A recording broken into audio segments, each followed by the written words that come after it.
Reborn 1992. My husband chose her over me, so I burned the past and took my life back. Have you ever trusted someone only to have them betray you in the worst way? Well, this is the story of a woman who went through the unimaginable, losing everything to the people she loved most. But what happens when she decides to fight back? This is a journey of pain, betrayal, and ultimate revenge. If you're ready to see how this story unfolds, don't forget to like, subscribe, and share. You won't want to miss what's coming next. At 5 months pregnant, I was looking forward to the arrival of my child, but my world took a dark turn when Ava, Daniel's first love, came to our home. She wasn't there for a friendly visit. She came to provoke me and set the house on fire. The flames spread quickly, choking the air with thick smoke. Instead of panicking, I covered my nose and mouth with a damp cloth and waited silently for help. I didn't call Daniel my husband, even though he was part of the rescue team. In my previous life, during a fire like this, I had desperately begged him to take me to the hospital to save our baby. Back then, the baby survived, but tragedy followed. Ava, one of Daniel's colleagues, didn't make it out alive. Her last words to me were surprisingly kind. She told me not to blame myself and to focus on my pregnancy. Daniel took her loss hard, yet he stayed by my side during the recovery. He even took leave from work to care for me, showing a side of him I thought was love. But that illusion shattered on the day I gave birth.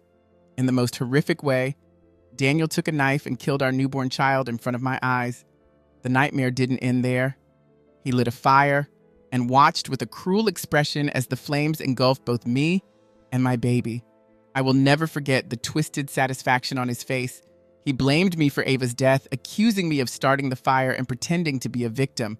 His parting words, filled with rage, burned deeper than the flames. "You'll pay for her life with yours." The pain, betrayal, and terror of that moment haunted me as the fire consumed my life. Then I woke up. I opened my eyes to find myself back in the moment the fire began, smoke filling the room, stinging my lungs. My heart pounded as I realized I had a second chance. This time, I didn't reach for my phone to call Daniel. Instead, I dialed the public emergency line for help. When the rescue team arrived, I saw Daniel rushing into the house to save Ava. He carried her out as if his life depended on it, ignoring me completely. Despite my cries for help, the team treated me like a troublemaker. Their cold words pierced deeper than the pain in my body. As I struggled to move, a piece of the wall collapsed, hitting my abdomen. Blood poured from my mouth and agony racked my body. But I couldn't let myself give up. With all the strength I could muster, I began to crawl out of the fire. My baby's life depended on me. Even as I fought for survival, all the rescue efforts focused on Ava. Daniel didn't spare me a glance. His sharp words blamed me for the disaster, accusing me of bringing it on myself. The pain in my body mixed with the ache in my heart as I realized I meant nothing to him. Cold sweat dripped from my face as I clung to the faint hope of saving my baby. The intense heat and suffocating smoke drained my strength, but I pushed on. In my previous life, Daniel had chosen to save me first when both Ava and I called him, but by the time he returned to Ava, it was too late. She had died in the fire, and he had blamed me ever since. Now, as I lay bleeding and gasping for air, I realized this new chance wasn't just about survival. It was about breaking free from Daniel's control. I would no longer depend on him. My fight was no longer just for my baby. It was for my own life and freedom. Daniel had once urged me not to blame myself. He had taken leave from work to care for me during my pregnancy, acting as if he cared about my well-being. But his true colors showed the day I gave birth. Instead of joy or love, he dragged me and my newborn to Ava's grave. I couldn't understand his intentions until it was too late. In a horrifying act, he slit the baby's throat, letting the innocent life bleed out as he stood drenched in the baby's blood. His eyes were wild with madness as he looked at me. "Do you know what it's like to burn alive?" he had asked, his voice cold and venomous. He kept his promise. With a chilling sense of satisfaction, he set me and the baby on fire. The flames consumed us, the heat unbearable and the pain unending. As I burned alive, his twisted laughter echoed in my ears, mingling with the crackling fire. I thought that was the end. But fate had other plans. Reborn into that moment of chaos, I knew I couldn't let history repeat itself. This time, I only wanted to escape him and protect my baby. But even now, he refused to spare me. As I lay injured, blood pooling around me, I begged for help. "Save my baby, please," I cried out, my voice hoarse and desperate. Someone from the rescue team finally noticed me, but instead of offering help, he sneered. His words cut deeper than my wounds. "Cut the act. Everyone knows you hated Ava. Setting a fire while pregnant? Pathetic. The boss has already gone to save someone else. You're wasting your time." His disdain was evident, his tone mocking, as if my suffering was an elaborate performance for attention. I could hardly believe it.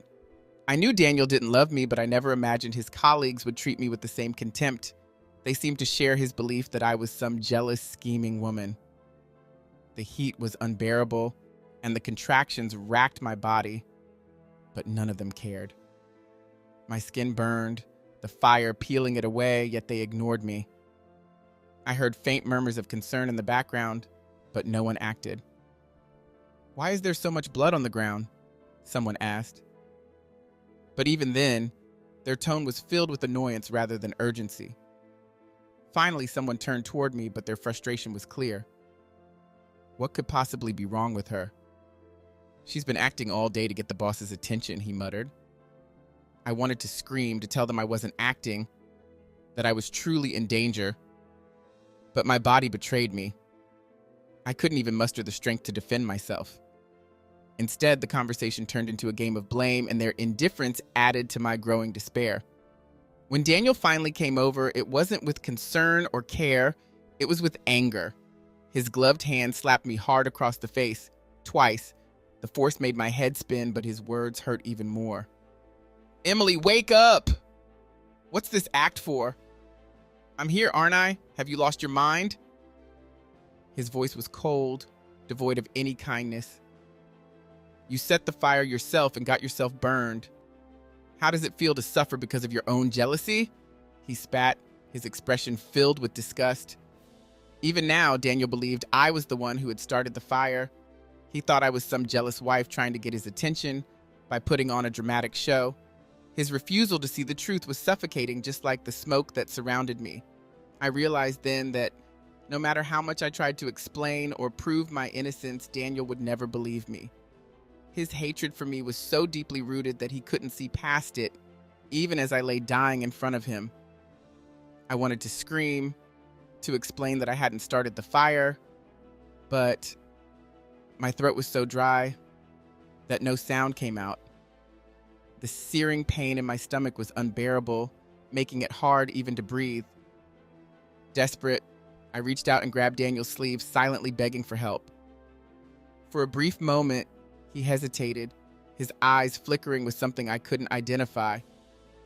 But that fleeting softness disappeared as quickly as it came.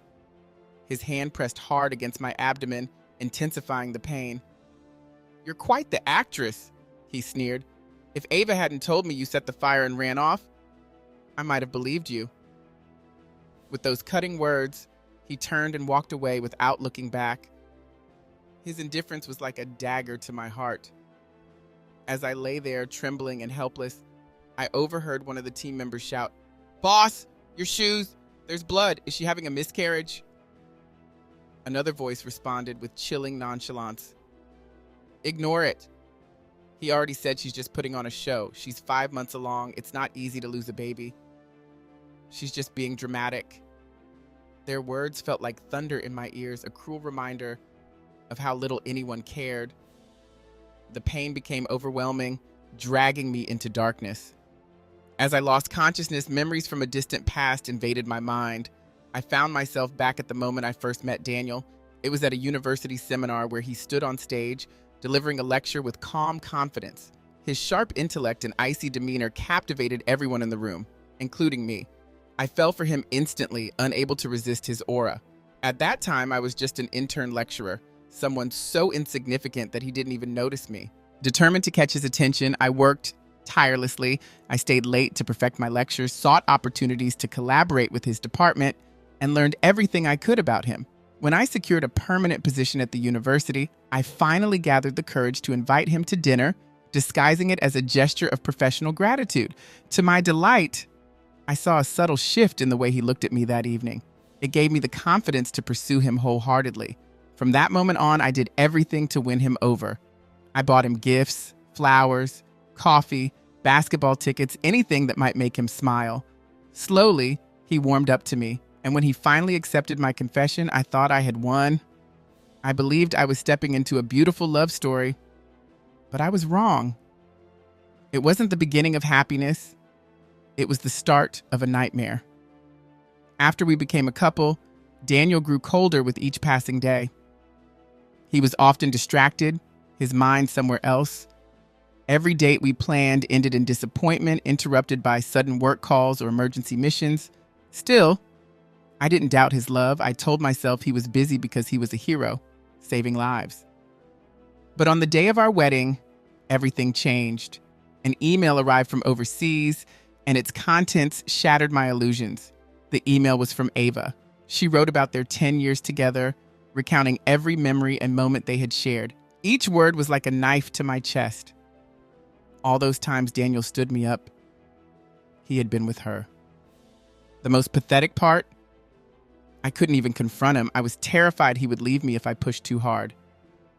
When Ava died in the fire during my previous life, I thought her death meant I had won the battle for Daniel's heart. He drowned me in affection, showering me with gifts for our baby, and for a moment, I let myself believe he loved me. But now, as I lay in agony, I realized how foolish I had been. When Daniel killed me and my baby after I gave birth, I finally saw the truth. He never loved me.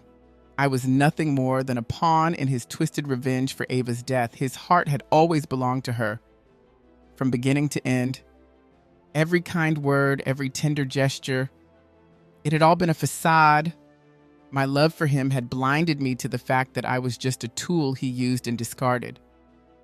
When I opened my eyes, I found myself lying in a hospital bed. The room felt unfamiliar, sterile, and cold. A man stood nearby, looking at me with concern. He appeared to be in his 30s, and his voice was gentle when he spoke. "You're awake. I'm your neighbor from downstairs. I heard noises and came to check. When I got there, you were unconscious on the floor, so I brought you here. How are you feeling?" His kindness was a stark contrast to the cruelty I had endured. I tried to move, but my body felt heavy and weak. My hands instinctively reached for my abdomen, but the emptiness stopped me. Panic surged through me, and my eyes darted to the man. He looked uncomfortable, hesitating before he spoke. "I'm sorry," he said softly. "The doctor said that when you were brought in, your baby couldn't be saved." His words pierced through me, and I felt a sharp pain that had nothing to do with my physical injuries. I forced a weak smile and shook my head slightly. "It's not your fault," I whispered, though my voice was barely audible. "Thank you for bringing me here." A stranger had shown more care and compassion than my husband of 5 years. The thought only deepened my despair. Daniel hadn't even bothered to look back at me, let alone care about the life we had created. The man's face darkened with anger as he took in my sorrow. "I don't understand those rescue guys," he said, his voice rising. "How could they just leave you there? If I hadn't come to check, you might not have made it. Where's your family? Doesn't the baby's father care? Do you want me to call him for you? You shouldn't be alone right now." His genuine concern was overwhelming, but his questions cut deeper than he realized. I shook my head slowly, struggling to find my voice. "The baby's father is dead," I said weakly, my voice breaking. It wasn't a lie, not entirely. To me, Daniel was as good as dead. Seeing the sympathy in his eyes, I felt a mix of gratitude and sadness. "Don't worry," he said firmly. "I'll take care of you until you're discharged." His offer was kind, but I couldn't accept it. After thanking him and transferring the hospital fees to his account, I urged him to leave. He finally agreed, but not before expressing his outrage at the situation. I later learned that he had reported the rescue team, sparking a storm of public outrage online. The story of a rescue captain whose own backyard caught fire was scandalous enough, but the added detail of a pregnant woman being neglected made it a sensation. My neighbor had even uploaded a photo of me lying on the ground, unconscious and bleeding. The image quickly went viral, with people condemning the rescue team's actions and demanding accountability. Some people were so angry with the rescue team that they argued the group shouldn't even be called a rescue team, but just a regular firefighting squad. I spent hours reading through all the comments online, feeling a small sense of satisfaction as I saw more and more people criticizing Daniel and his team. It felt good to see others recognize the injustice that had happened to me. However, deep down, I knew that public backlash alone wasn't enough to make Daniel truly pay for what he had done. Feeling a mix of anger and determination, I opened my chat app to send Daniel a message asking for a divorce. I had planned every word carefully, wanting to finally break free from his control. Just as I was about to type, a new message popped up from Ava. My heart skipped a beat. I hadn't expected to hear from her again. The message included a photo of Daniel gently feeding Ava porridge. In the picture, he blew on each spoonful to cool it down, showing how much he cared for her. The intimacy in the photo was undeniable, and seeing it made me feel numb. I had seen similar pictures before, but they still hurt to look at. Determined not to let Ava's message affect me, I closed the chat app and took a deep breath before dialing Daniel's number. I felt a surge of frustration as I waited for him to answer. After several rings, he finally picked up, his voice filled with irritation. "What do you want now? Are you calling to ask if Ava is dead?" he snapped. My heart sank. "Sorry to disappoint you," I replied calmly. "She's alive and well, thanks to me. She's here in the hospital, recovering perfectly fine." Daniel's tone became even harsher. "Emily, I've known you for so long, but I never thought you'd stoop this low. Do you even know what you're doing? You're a murderer. Have you lost your mind? I'm giving you 1 hour. Come to her room and apologize to her. Or we're done. We'll divorce." Before I could respond, Ava's weak voice joined the conversation from his side. "Daniel, please don't blame her. It's all my fault. She says I set the fire. Just let her. Don't argue with her. Pregnant women shouldn't be upset." Daniel responded coldly. "You're too kind, Ava. That's why she walks all over you. We met first.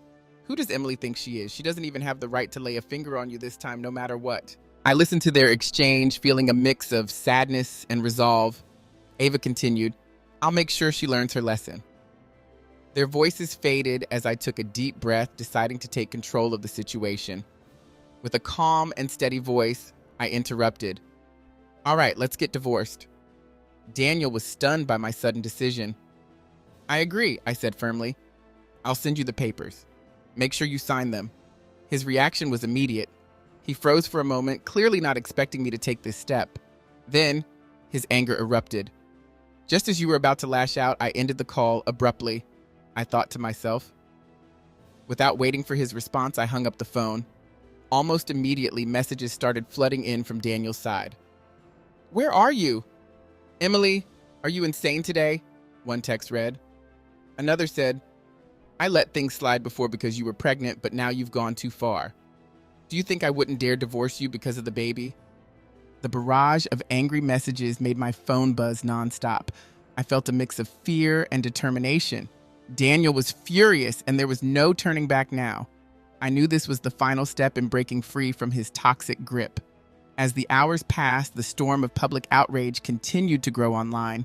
The story of the rescue team captain whose backyard had caught fire had already caught the attention of major news outlets. When my neighbor uploaded a photo of me lying on the ground, bleeding, and unconscious, the backlash intensified. People couldn't believe that a rescue team would prioritize saving someone else over a pregnant woman and her unborn child. The image went viral, sparking debates and calls for accountability. The support from strangers online gave me a small sense of hope amidst the chaos. Looking back, I realized how far I had come. From feeling helpless and betrayed to taking decisive action against Daniel, every step was a move towards reclaiming my life. The public's reaction, although driven by anger, validated my pain and suffering. It wasn't enough to punish Daniel alone, but it was a start. With the support of the community and my newfound strength, I began to see a path forward. The road to healing would be long, but I was no longer alone in my fight for justice and peace. Don't push your luck. You'll regret it if I have to sign those papers on the day you give birth. Take down those online posts right now. Don't make me expose your true colors publicly. The words in Daniel's text screamed at me through the screen. I didn't bother reading the rest of his angry messages. My decision had been made. Without a second thought, I deleted every one of them and blocked his number. Even though I had already lived through his betrayals in my past life, the pain in my chest flared up as if it were fresh. Betrayal always hurt, no matter how many times you experienced it. As I sat there, lost in my thoughts, a group of nurses entered my hospital room to change my bandages. Their cheerful chatter filled the silence, but none of them seemed to notice the blank expression on my face. "Did you see that guy downstairs? He's so handsome," one of the nurses exclaimed. Another sighed dreamily. "And his wife is stunning too. They're the perfect couple." Their words hit me like a dagger, but I stayed quiet, letting them continue. "I heard they were childhood sweethearts," one added. "A classic campus romance. So romantic." The admiration in their voices stung more than I cared to admit. One nurse, clearly more informed, chimed in with excitement. "You're so behind. Here's the latest. Mr. Carter reserved a private station in the cafeteria just to make porridge for his wife every day. He won't even let anyone else touch her food. And when I tried to apply his bandages earlier, he wouldn't let me. He insisted on doing it himself." The other nurses giggled, calling it couple goals, their admiration flowing freely. Their words felt like a cruel reminder of everything I had lost, or perhaps never truly had. I stared at the needle marks on the back of my hand, my burned and peeling skin throbbing with a painful itch. Their conversation washed over me as I remained silent. Once they left, I exhaled deeply, gasping for air as though I had been suffocating under their words. But no matter how much air I took in, the tightness in my chest refused to go away. That evening, the doctor visited to assess my condition. His tone was cold, professional, and detached as he delivered his news. The severe trauma to my abdomen meant I was unlikely to have children in the future. His words echoed in my mind, but instead of despair, I felt an odd sense of relief. At least there wouldn't be another child to suffer because of me. No child deserved to be born into this misery, trapped in a life full of betrayal and pain. When the room was empty again, I picked up my phone, needing something to distract me. The latest news online had taken a dark turn. The public outrage over the fire and my treatment by the rescue team had grown louder. It seemed unstoppable until the rescue department finally released a statement, but instead of addressing their failure, they pointed the blame squarely at me. Their claim? That I had orchestrated the fire out of jealousy and spite. They said I had deliberately wasted resources and tarnished the reputation of their exemplary team captain, Daniel. My stomach churned as I read the words. To make matters worse, Daniel himself had joined the public smear campaign against me. He registered an official account on a social media platform and uploaded our marriage certificate, claiming it as proof of my unstable character. His calculated move flipped public opinion almost instantly. The same people who had defended me now flooded the comments with hateful words, accusing me of being manipulative and malicious. My name was dragged through the mud, and the sympathy I once had from strangers evaporated like mist. Daniel's actions weren't just cruel, they were calculated to destroy me. Sitting alone in that cold hospital room, I felt the weight of the world pressing down on me. Every lie, every accusation was a reminder of how thoroughly Daniel had trapped me in his web. But this time, I wouldn't let his manipulations win. I didn't know how, but I resolved to fight back, to reclaim my story and my life. The flames of betrayal had consumed me once before, but now I would rise from the ashes, stronger than ever. The anger that had once been directed at the rescue team was now entirely focused on me. The public outrage grew louder, turning my life into a nightmare. My social media accounts were inundated with hateful comments, forcing the platforms to suspend my accounts for violations. Any attempt to explain myself was drowned in a sea of accusations and insults. Even at the hospital, the medical staff, though professional in their duties, couldn't hide the disgust in their eyes. Their glares spoke louder than words, making it clear I wasn't welcome. I felt like a prisoner in my own skin, judged and condemned without trial. Every day brought new torments. Anonymous packages arrived at my door, filled with threatening letters and grotesque messages meant to intimidate me. I ignored them, refusing to give anyone the satisfaction of a reaction. My silence didn't mean I wasn't hurting. I endured it all in quiet agony, my resolve slowly hardening with each passing day. When the doctor finally told me I could be discharged, I sent Daniel a single curt message: "Let's finalize the divorce tomorrow at the civil registry." I knew he wouldn't take it well, but I was prepared for whatever came next. It didn't take long for him to call back, his voice brimming with mockery and disdain. "So you've finally given up and decided to show your face?" he sneered. "I warned you, Emily. I told you to take down the post, but you refused. Don't blame me for what happens now. If it weren't for Ava begging me to show mercy, I'd have had you arrested already."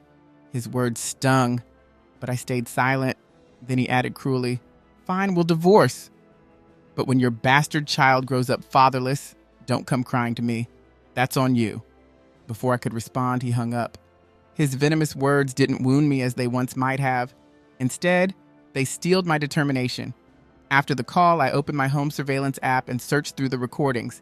I found the footage of Ava setting the fire that had destroyed my life. My hands trembled as I saved it to my device. This evidence was my lifeline, my chance to expose the truth. It wouldn't undo the damage, but it was a step toward reclaiming some control. I knew I had to tread carefully. This wasn't just about Daniel or Ava anymore. It was about surviving and finding justice in a world that had turned against me. The next morning, I left the hospital with my discharge papers and headed straight to the civil registry office. I held onto my divorce documents tightly, ready to free myself from Daniel's grasp. But when the time came, it wasn't Daniel who appeared. Instead, Ava walked in, her smug expression lighting up the room like a sickly glow. "I told you," she said, her voice dripping with false sympathy. "You'll never win against me. Daniel, he's nothing more than my obedient little lapdog, and you? Look at yourself. Pathetic." Her eyes flicked to my abdomen, her lips curling into a cruel smile. "The bastard child is gone, isn't it?" she said mockingly. "What a tragedy. In your last life, his father killed him. This time, he died because of his father's indifference. And with a mother like you, that poor child never stood a chance." Her words struck like thunder, leaving me momentarily paralyzed. How could she know about my past life? My mind raced with disbelief as the chilling truth dawned on me. Ava had been reborn too. She knew everything. Before I could think, my body acted on its own. My hand flew across her face, the slap landing with a sharp sound. It wasn't a strong blow. I was still weak from the miscarriage, but it was enough to knock her off balance. She fell to the ground, her shocked expression quickly turning to rage. Just then, a familiar voice cut through the tension. "Ava!" Daniel's furious shout echoed behind me.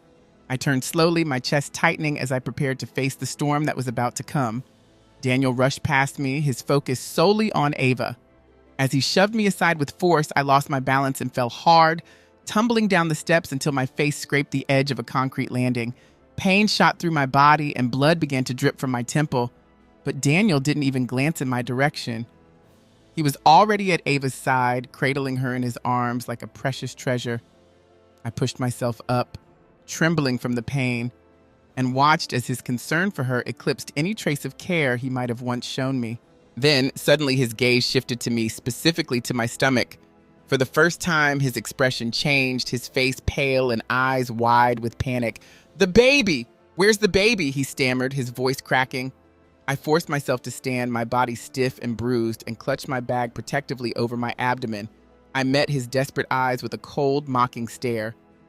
"The baby?" I said, my tone sharp and biting. "Do you really think a bastard orphan would ever matter to the great Captain Daniel? The internet's hero? Don't worry yourself, it's gone. It died the same day as your so-called love story began."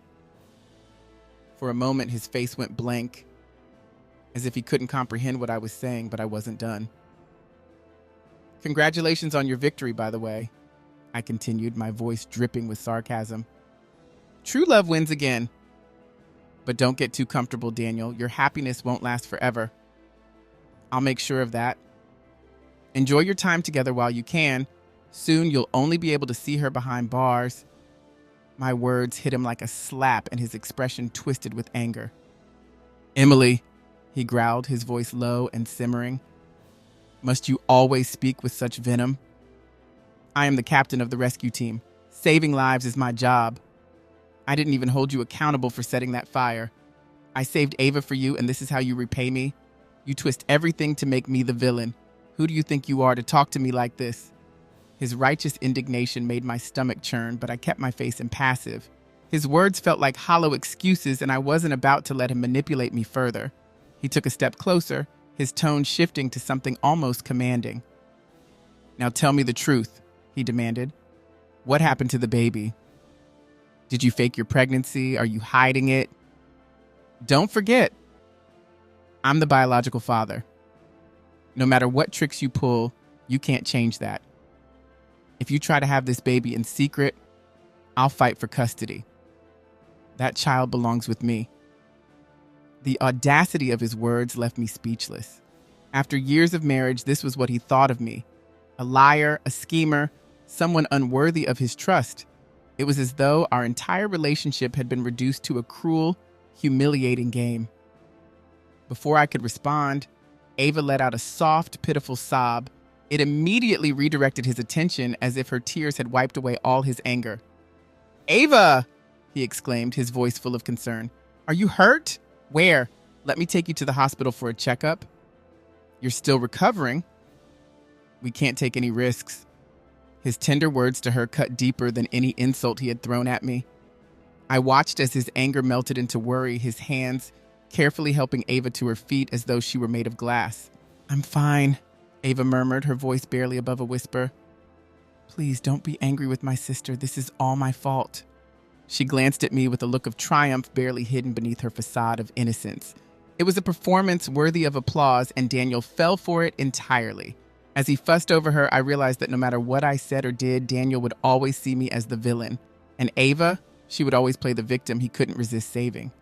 Ava's tears flowed freely, each one meticulously timed as if rehearsed. "I shouldn't have gone to her house that day and upset her," she said, her voice trembling. "If I'd known she didn't like me, I would have stayed away. It's all my fault." Her delicate sobs and self-blame were a calculated performance, and Daniel fell for it completely. His face was a portrait of anguish, his eyes reddened as though her pain was his own. Their exaggerated display of intimacy made my stomach twist in disgust. Unable to stomach it any longer, I finally spoke. "Are you two done? If you've wrapped up your little scene, let's go inside and finalize the paperwork. I'll step aside so your relationship can finally be legitimate." My words were sharp, and they struck home. Daniel's expression twisted with anger, his gaze blazing. "Emily, is your heart made of stone? Can't you see how much Ava is suffering because of you? Apologize to her right now." His command made me laugh coldly, though the sound was hollow even to my ears. I met his furious gaze head-on, refusing to back down. "Apologize?" I scoffed, glancing at Ava, who stood smugly behind him, her triumph poorly hidden. "You're asking me to apologize after you shoved me down the stairs? Where's my apology, Daniel? And don't you dare call yourself the baby's father. What part of your neglect makes you worthy of that title? Was it ignoring me during the fire? Or spending 5 months of my pregnancy wrapped around Ava? Tell me, which was it?" Daniel's face turned red with rage, his voice rising. You set that fire yourself. Even while pregnant, you tried to kill Ava.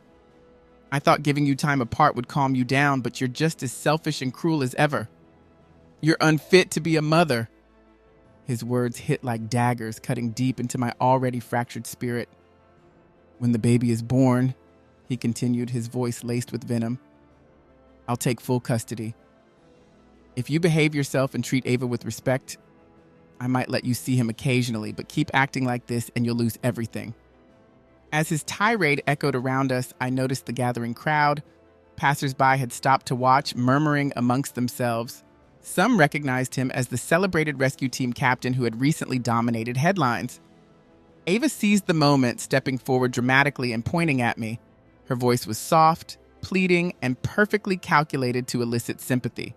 "Sister," she began, her eyes wide with mock concern, "I know you hate me, but please think about the child you're carrying. You tried to burn me alive even while pregnant, but I'm willing to forgive you. Just don't be angry anymore, please." The moment her words fell, the crowd erupted. A wave of insults and accusations washed over me, each one sharper than the last. "Isn't she that monster from the internet?" someone sneered. "The one who pretends to be a victim but actually tried to kill her sister?" Another voice chimed in. "She's a disgrace. Imagine that poor child being born to such a mother. No wonder the baby didn't survive." The vitriol grew louder, more vicious. "Why hasn't a car run her over already?" someone spat, their words as cutting as a blade. Through it all, Daniel stood unmoved. He didn't defend me or even glance in my direction. He remained cold and indifferent, towering over me as if he were the moral high ground incarnate. His silence spoke louder than any words, and in that moment, I realized I was truly alone. The man I had once called my husband had chosen his side long ago, and it was never mine. I stared at Daniel, my gaze cold and unwavering. "You want me to apologize to Ava?" "Fine, but only if she kneels at my child's grave and apologizes first," I said, my voice steady yet sharp. Daniel's face contorted in frustration. His eyes narrowed with irritation. He looked like he was ready to explode. "You're impossible. This is hopeless. I must have been blind to marry you. Let's just get this divorce over with." Ava, standing behind him, gave me a triumphant look, her eyes sparkling with victory. I didn't respond to him. Instead, I lowered my gaze, brushing off the dust from my clothes, and let out a quiet laugh. "Go ahead and laugh, Ava," I said. "Laugh all you want now, but the harder you laugh, the harder you'll cry when you end up in prison." There was no doubt in my mind that my words would haunt her in time. The moment came to finalize the divorce paperwork, and the staff at the civil registry seemed to recognize the situation. They looked at Daniel with sympathy, almost as if divorcing me was some kind of liberation for him. It was as if I were the villain, the obstacle standing in the way of his happiness. Cameras flashed as they captured every moment, and people quickly shared photos online. The insults began pouring in, relentless and unforgiving, tearing apart what was left of my reputation. Walking out of the registry office, Daniel didn't spare me a single glance. He wrapped his arm around Ava, protecting her from any possible scrutiny, and the two of them walked to the car together. Neither of them showed any concern about the child, and honestly, I was relieved. It spared me the effort of having to explain. They seemed to have no care for the consequences of their actions. With my home reduced to ashes, I found a small apartment to rent nearby. After signing the lease, I didn't waste any time. I headed straight to the police station, determined to take the next step. As I walked in, I received a message from Ava. She had attached a photo of Daniel at a real estate office helping her pick a new home. Her message read, "Last time you couldn't beat me. This time you're still the loser. Just accept it. Your bastard child was never meant to survive." I saved her message along with all the others and submitted them to the police along with the surveillance footage I had showing Ava starting the fire. At first, the officers were cold toward me, recognizing me as the so-called arsonist from the rumors online. But when they saw the video, their expressions changed. They softened, sympathy replacing their initial judgment. One officer asked, "Why didn't you come forward with this sooner?" I shook my head. "The timing wasn't right," I replied. "If I'd exposed this earlier, I wouldn't have been able to divorce Daniel. Only by letting him rise as high as he could and then watching him fall can I truly get my revenge." The officer nodded, understanding my reasoning, and told me to wait for the investigation results. He assured me that they would handle the case quickly. Without a job, I couldn't even think about taking Ava to court. I downloaded a job search app and sent my resume to various companies in the area. Unfortunately, the effects of the online backlash were worse than I had anticipated. Not a single company responded with an interview. Their rejections were vague and impersonal, citing my lack of experience. But as I checked my applications, I could see that most of them hadn't even bothered to open my emails. They probably dismissed my resume just from seeing my name, refusing to even consider me for a role. Determined, I tried calling HR departments directly. Some were willing to talk to me, but as the days passed, it became clear that most of them had blacklisted my phone number. My attempts to reach out grew fewer, and I began to accept that the damage to my reputation was deep. I wasn't surprised, though. In the current climate, any company that hired me would face backlash from the public, and they weren't willing to take that risk. I glanced at my university diploma, the one I had worked so hard for, and a wave of bitterness flooded over me. I never thought that I'd be in a situation where I couldn't even find a job. All of this was the result of trusting the wrong people when I was younger. I had sacrificed career opportunities for the man I loved, leaving behind my office job dreams. Now, with no experience in other fields, I turned my focus to service jobs. I wandered through a large shopping mall, applying to every store with a "now hiring" sign. Eventually, a jewelry store decided to give me a chance. It wasn't much, but it was something. During all of this, the photos from the civil registry office had gone viral. The world now knew me as the woman accused of setting the fire, abandoned by her husband. The public reveled in my misery, applauding my downfall.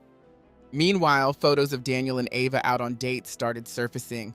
Comments flooded in, filled with congratulations and well wishes for the happy couple. Some users claimed to have spoken to Daniel, who supposedly said that their big day was fast approaching. Shortly after, the largest hotel in the city made an official announcement confirming that Daniel had booked their venue for his wedding banquet.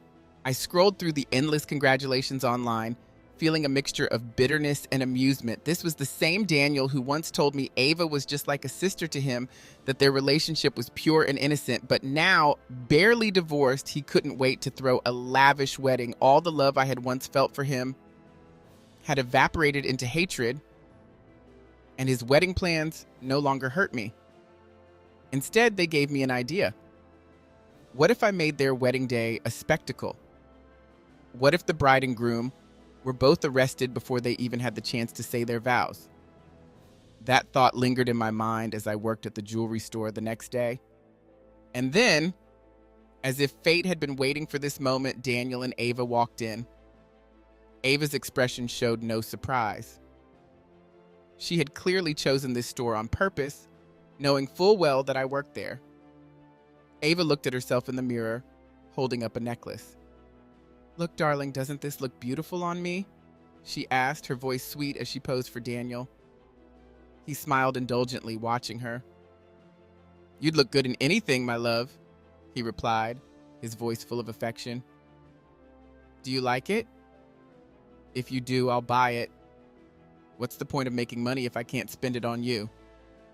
I stood in the corner, wearing a mask to hide the scars on my face, but it didn't matter. As soon as Daniel looked my way, he recognized me instantly. I wanted to walk away, to disappear from the scene, but Ava's voice called out to me, forcing me to stay. "Excuse me, miss, could you help me with this ring?" she asked, her tone sweet but patronizing. I glanced around and saw that my coworkers were all occupied, leaving me as the only one free. Reluctantly, I turned back, walked over, and retrieved the ring from the display case. I placed it on the counter in front of her, trying to ignore the uncomfortable tension. As I did, Daniel's eyes drifted to my stomach. His face immediately hardened, and his brow furrowed. "Emily," he said, his voice sharp, "are you still wearing a waist binder? Don't you know how dangerous that is for the baby?" I didn't respond, not looking at him as I set the ring down. "Sir," I said coldly, "I don't know you. If you continue to harass me, I'll call the police." Before I could move away, his hand shot out, grabbing my wrist. He tried to pull up my shirt, but I twisted away, pulling my arm free. "Do you even know what you're doing?" His voice rose with frustration. "You're 5 months pregnant.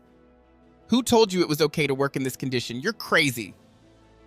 I held my ground, my voice icy as I responded. "Who told you I was pregnant?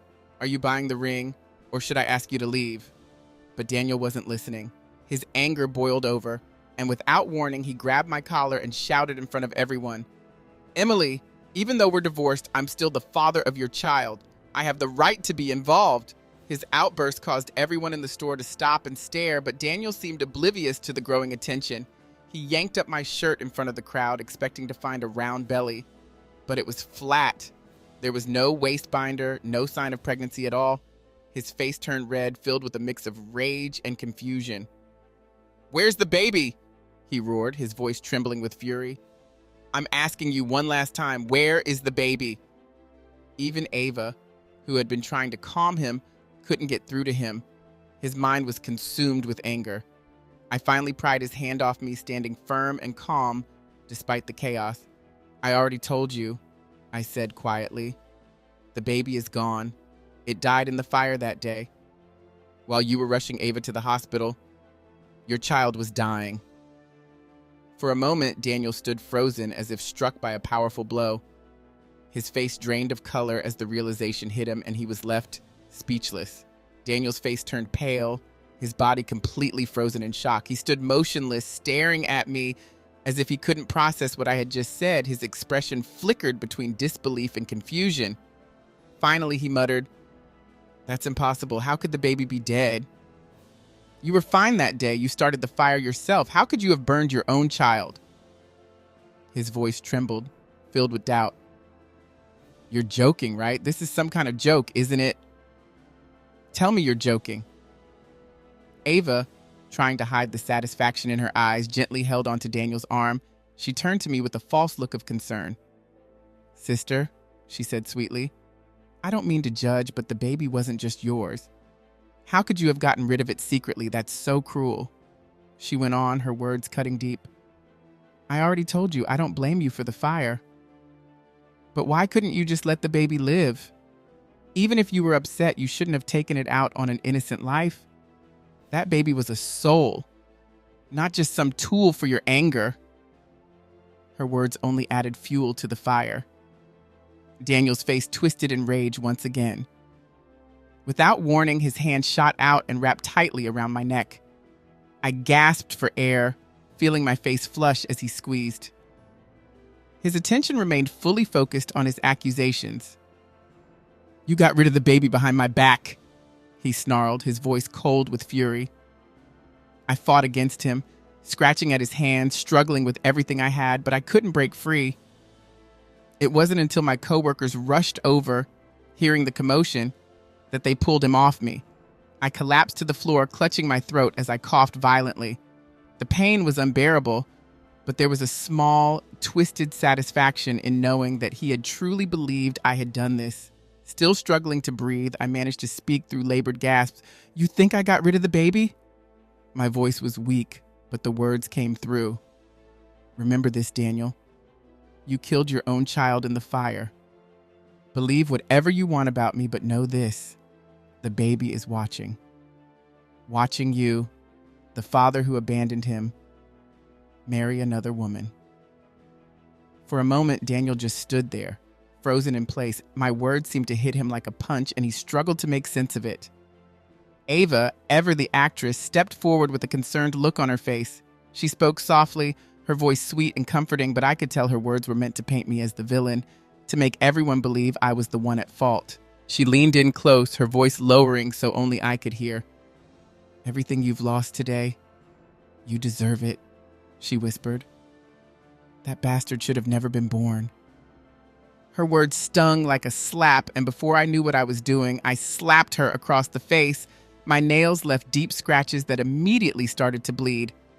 Ava's expression shifted, and she looked at me with wide eyes, pretending to be deeply hurt by what I had done. Tears welled up in Ava's eyes as she looked at Daniel, silently asking for sympathy. Daniel snapped out of his shock, his face twisting in rage. He stormed toward me, grabbed a fistful of my hair, and slammed my head against the glass countertop. "You crazy woman," he shouted. "How dare you kill my child? What gives you the right?" His anger was so intense, his words full of hatred. "You'll pay for this. You'll pay with your life." The glass cracked under the force of the impact, and sharp shards dug into my forehead. Blood began to trickle down my face, but strangely, I barely felt the pain. My mind seemed distant, almost detached. It was as if I was watching everything from a distance, not really part of it. People are strange, I thought to myself. In the past, Daniel had killed our child for Ava. Now, he was trying to hurt me in revenge over the same child. It's like the things you can't have become the most precious. Finally, the store employees stepped in and called security. The chaos stopped, and with Ava's pleading, Daniel reluctantly backed down. But his hateful stare never left me as they left the store together. The damage had been done. I lost my job that day. The manager blamed me for causing a scene and said it hurt the store's reputation. Too tired to argue, I just left the store, hailed a cab, and headed to the hospital. As I rode to the hospital, I contacted the police to confirm the timing of Daniel and Ava's wedding day. It was all coming together now. When I arrived at the hospital, the doctor cleaned my wounds, but his face showed concern. "You're so young," he said softly. "You need to take better care of yourself. Your body won't last long if you keep going like this." I managed a bitter smile and replied, "Once the people who deserve to be punished are behind bars, I'll take care of myself." After paying for the medical treatment, I saw a bunch of messages from Daniel sent through Ava's number. He was furious, demanding to know why I got rid of the baby, blaming me for everything. He accused me of making the decision alone without him. I didn't even bother to respond. It was clear he still believed I had secretly aborted the child, while he thought Ava was the innocent victim in all this. I didn't reply to his messages. Instead, I left the hospital and took a cab back to the mall. I asked for the security footage of Daniel attacking me in the store and submitted that, along with the fire evidence, to the police. For the next few days, I stayed in my small apartment, nursing my wounds and keeping an eye on the news. Everything about Daniel and Ava's lives was being closely followed online, and their every move was being shared for the world to see. Everywhere I looked, Daniel and Ava's love story seemed to be all over the news. Whether they were shopping for jewelry or trying on wedding dresses, their every moment was being celebrated. Daniel hadn't sent me another message since that day, nor had he tried to reach out to check on me. In his eyes, I was nothing more than a cold-hearted killer who had taken his child away from him. He was completely distant, wrapped up in his new life with Ava. Meanwhile, Ava kept posting updates on social media every day, sharing more pictures of their happiness. It seemed like she couldn't get enough of showing off their love. Then, the day of their wedding finally arrived. I wasn't surprised when I wasn't invited. The entire rescue team was there, standing in neat rows outside the hotel. As soon as I showed up, they blocked my way, their faces full of judgment. "You're not on the guest list, Miss Emily," one of them said, before correcting himself with a sneer. "Actually, Ms. Yates, you shouldn't cause trouble. If the boss finds out we let in the so-called arsonist, we'll lose our bonuses." I tried to stay calm, not letting their words affect me. "I'm just here to watch," I replied. "I won't say anything." Despite my calm response, they refused to let me in. As more guests arrived, I could feel their cold glares. Some even whispered to the security guards, asking them to throw me out. One person threw a bottle at me and it splashed sticky liquid all over my clothes. Someone else spat at me, shouting insults like, "You're heartless." Another person called me a venomous snake. But I didn't let any of it get to me. The ceremony was about to begin, and the guests had more important things to focus on.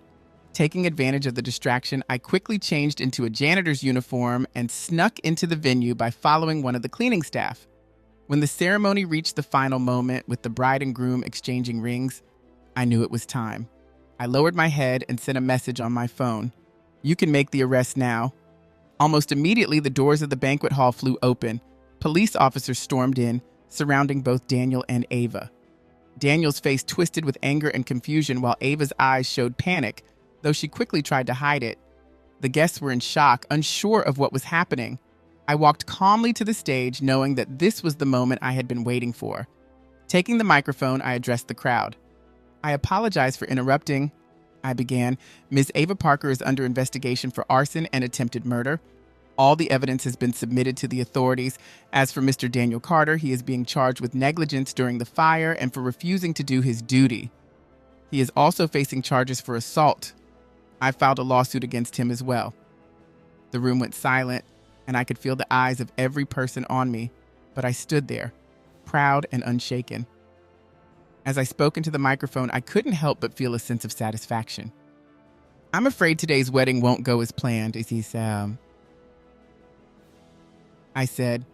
"If Mr. Carter ever plans to get married again, I suggest you all visit him in prison." Daniel, enraged, shouted insults at me and tried to rush at me, but the police quickly restrained him. Ava, looking shaken, attempted to twist the situation. She threw wild accusations at me in an attempt to shift the blame, but no one was buying it. At the police station, the officers showed Daniel the footage of Ava starting the fire. His face went pale, and for a long moment he stayed silent, trying to process what he had just seen. Finally, his voice broke through the quiet. "So was it you who started the fire in our past life too?" In that moment, everything clicked. Daniel had been reborn just like me. It all made sense now. His desperation to show how much he loved Ava was his way of trying to make up for his past mistakes. Ava, with no more excuses left, burst into tears and begged Daniel for forgiveness. But Daniel, looking utterly disappointed, turned his back on her. His gaze shifted to me and his tone softened. He began to apologize, asking for my forgiveness. I could see right through him. He wasn't truly sorry for his actions. He just wanted to gain my forgiveness to reduce his punishment and avoid going to prison. But I wasn't fooled. I didn't forgive him. Instead, I reminded the officers how important it was to thoroughly investigate the case and ensure he was fully prosecuted. After Daniel was led away by the police, I was left alone in the interrogation room. I could see the guilt eating at him, a burden that seemed to grow heavier with each passing moment. He trembled uncontrollably, and before I knew it, he was kneeling in front of me, his voice shaking. "I'm sorry," he said, his words barely audible. "I'm the one who killed our child. It's all my fault. All the horrible things I said to you, I take them all back." His voice cracked as he continued. "I know I don't deserve your forgiveness, but can I ask for one thing? Please leave a space next to our baby's grave for me. I want to be buried beside our child." I stared at him, feeling an unsettling sensation rise in my chest, but I didn't respond. I simply finished my statement and walked out of the station, not giving him the answer he desperately sought. The police soon released the results of their investigation, and the public's opinion quickly shifted. The online accusations against me disappeared, and the truth was finally revealed to everyone. Despite everything that had happened, it didn't seem to matter much to Daniel and Ava. They were already locked up in prison, unable to hear the public's anger. On the same day the official report was released, several members of the rescue team who had ignored my injuries during the fire, under Daniel's orders, were suspended from their jobs. They too were caught in the aftermath of their mistakes. Daniel and Ava were both formally sentenced to prison, and I found my phone flooded with apology messages from the team members who had ignored me. I decided not to respond to any of them. Instead, I focused on moving forward. I began applying for jobs again. This time, the process went much smoother. Within 2 days, I had a job offer. The company's CEO, a kind, middle-aged woman who was also a single mother, had read about my story. She understood what I'd been through and offered me the chance to prove myself. She encouraged me to grow and improve, and I threw myself into my work. I ignored everything happening outside of my new routine and kept my head down. It wasn't until a week later that I came across news from a few days before. The headline hit me like a punch. Daniel had taken his own life in prison.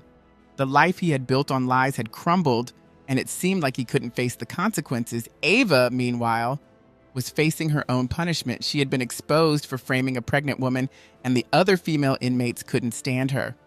Reports from people claiming to be medical staff said she had been hospitalized 3 times in a week. Her condition was serious, and she was in the ICU, barely hanging on to life. I read the news quietly, feeling a strange sense of satisfaction. I couldn't help but let out a soft laugh as I gave the story a like. Justice had come, though it took longer than expected. Still, it had come, and it felt like a weight had been lifted off my shoulders.